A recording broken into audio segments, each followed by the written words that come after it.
Hi friends, welcome to my channel. Uttara Karnataka recipe ನೋಡಾಕತ್ತಂತ ಎಲ್ಲ ನನ್ನ ಅಕ್ಕ ತಂಗಿಯರಿಗೂ ನಿಮ್ಮ ಮನೆ ಮಗಳಾದ ಲಕ್ಷ್ಮಿ ಆರ್ ಮಾಡುವ ನಮಸ್ಕಾರಗಳು. ಫ್ರೆಂಡ್ಸ್, ಇವತ್ತಿನ ರೆಸಿಪಿ ಏನು ತೊಗೊಂಬಂದಿನಂದ್ರೆ ನಾನು ಯಾವ ರೀತಿ ಹೆಸರುಬೇಳೆ ಪಾಯಸ ಮಾಡ್ತೀನಿ ಅಂತ ಹೇಳ್ಕೊಡ್ತೀನಿ, ನೋಡ್ಕೊಂಬಂದು. ಏನ್ಸು ಮೊದಲೇದಾಗಿ ಹೆಸರುಬೇಳೆ, ಇಲ್ಲಿ ನೋಡ್ರಿ ಹೆಸರುಬೇಳೆ, ಆಮೇಲೆ ಇದಕ್ಕೆ ತಕ್ಕಷ್ಟು ಬೆಲ್ಲ, ಆಮೇಲೆ ಕೊಬ್ಬರಿ ಪುಡಿ, ಆಮೇಲೆ ತೆಂಗಿನ ಹಾಲು, ಆಮೇಲೆ ಡ್ರೈ ಫ್ರೂಟ್ಸು, ಗೋಡಂಬಿ, ಆಮೇಲೆ ಯಾಲಕ್ಕಿ, ಆಮೇಲೆ ತುಪ್ಪ. ಇವಾಗ ಹೇಗೆ ಮಾಡೋದಂತ ನೋಡ್ಕೊಂಬನ್ನಿ. ಇವಾಗ ನೋಡಿ, ನಾವು ಹೆಸರುಬೇಳೆ ಸ್ವಲ್ಪ ಗೋಲ್ಡನ್ ಕಲರ್ ಬರೋವರೆಗೂ ಹುರ್ಕೊಂಡು ಬರೋಣ. ಬನ್ನಿ, ಸ್ವಲ್ಪ ಘಮ ಬರುವವರೆಗೂ ಹುರ್ಕೋಣ. ನೋಡ್ರಿ, ಈ ರೀತಿ ಹುರ್ಕೊಂಡಿನಿ ಗೋಲ್ಡನ್ ಕಲರ್ ಬರೋವರೆಗೂ. ಇವಾಗ ಕ್ಲೀನಾಗೆ ತೊಳ್ಕೊಂಡು ಕುದಿಯೋಕೆ ಹಾಕಿ. ಇವು ಕ್ಲೀನಾಗೆ 2 ಸಾರಿ ನೀರು ಚೇಂಜ್ ಮಾಡಿ ತೊಳ್ಕೋಣ. ನೋಡಿ, 2 ಸಾರಿ ನೀರೊಳಗೆ ಕ್ಲೀನಾಗಿ ಬೇಳೆ ತೊಳ್ಕೊಂಡಿನಿ. ಈಗ ನಾವು 3 ರಿಂದ 4 ವಿಜಿಲ್ ಮಾಡಿಸೋಣ.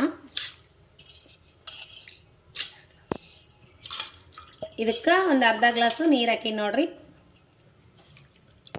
ಬಿಸಿ ನೀರೊಳಗೆ ನಾನು ಬೇಳೆ ಹಾಕ್ಲಾಕತ್ತೀನಿ. 2 ರಿಂದ 3 ವಿಜಿಲ್ ಸೀಟಿ ಹಾಕ್ಸೋಣ. ನೋಡಿ, ನಾವು ಈಗ ಬೆಲ್ಲ ಹಾಕೋಣ.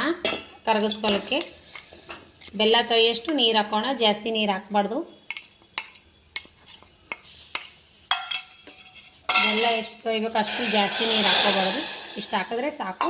ಬೆಲ್ಲ ಕರಗಿಸ್ಕೋಣ. ಬೇಳೆ ಯಾವ ರೀತಿ ಕುದ್ದದಂತ ಈ ರೀತಿ ಕುದ್ರೆ ಸಾಕು.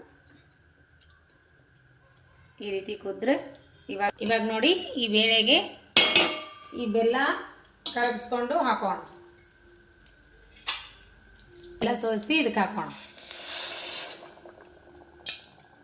ಬರೀ ಪಾಕ ಇದೆ, ಬೆಲ್ಲ ಕರಗಿಸಿದ್ದು.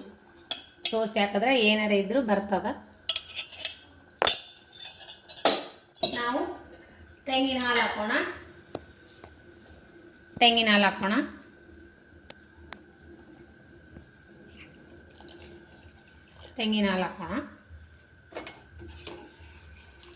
ಪೌಡ್ರ್ ಹಾಕೋಣ. ಒಣ ಕೊಬ್ಬರಿ ಪೌಡ್ರ್ ಹಾಕೊಂಡು ಮಿಕ್ಸ್ ಮಾಡ್ಕೊಳ್ಳೋಣ. ಡ್ರೈ ಫ್ರೂಟ್ಸ್ ಹಾಕೋಣ. ತುಪ್ಪ ಕಾಯಿಸಕ್ಕೆ ಇಟ್ಟಿದ್ದೀನಿ, ಇದರೊಳಗೆ ನಾವು ಡ್ರೈ ಫ್ರೂಟ್ಸ್ ಹಾಕೋಣ.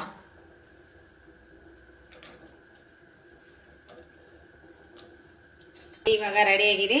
ಫೈನಲ್ ಆಗಿ ಇವಾಗ ಡ್ರೈ ಫ್ರೂಟ್ಸ್ ಹಾಕಿ ಸರ್ವ್ ಮಾಡೋಣ.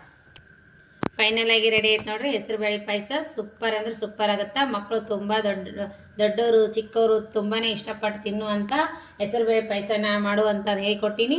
ನಿಮಗೇನ್ರಿ ಇಷ್ಟ ಆದ್ರೆ ಲೈಕ್ ಮಾಡ್ರಿ, ಶೇರ್ ಮಾಡ್ರಿ, ಸಬ್ಸ್ಕ್ರೈಬ್ ಆಗ್ರಿ. ಅತಿ ಬೇಗನೆ ಆಗುವಂತ ಹೆಸರುಬೇಳೆ ಪಾಯಸ ಸೂಪರ್ ಆಗಿ ಬರುತ್ತೆ. ಹಂಗೆ ತಿನ್ನೋಕ್ಕೂ ಟೇಸ್ಟ್ ಅನ್ನಿಸ್ತೆ.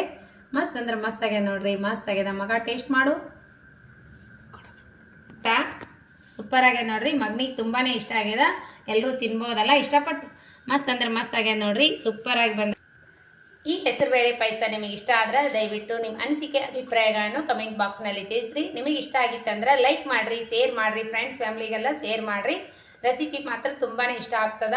ಈ ರೀತಿ ಮಾಡಿಕೊಡ್ರಿ. ಪ್ಲೇಟ್ ಅಂತೂ ಖಾಲಿ ಮಾಡಿಕೊಡೋದಂತೂ ಗ್ಯಾರಂಟಿ. ಮಕ್ಕಳಿಗೆ ತುಂಬಾನೇ ಇಷ್ಟ ಆಗ್ತೈತೆ ನೋಡ್ರಿ. ಅತಿ ಬೇಗ ಆಗುವಂಥ ಪಾಯಸನ ಹೇಳ್ಕೊಟ್ಟಿನಿ. ನೀವೇನಾದರೂ ಇದೇ ರೀತಿ ಮಾಡ್ತಿದ್ರೆ ಅಂದ್ರೆ ನಿಮ್ಮ ಅನಿಸಿಕೆ ಅಭಿಪ್ರಾಯನೂ ಕಮೆಂಟ್ ಬಾಕ್ಸ್ನಲ್ಲಿ ತಿಳಿಸಿ.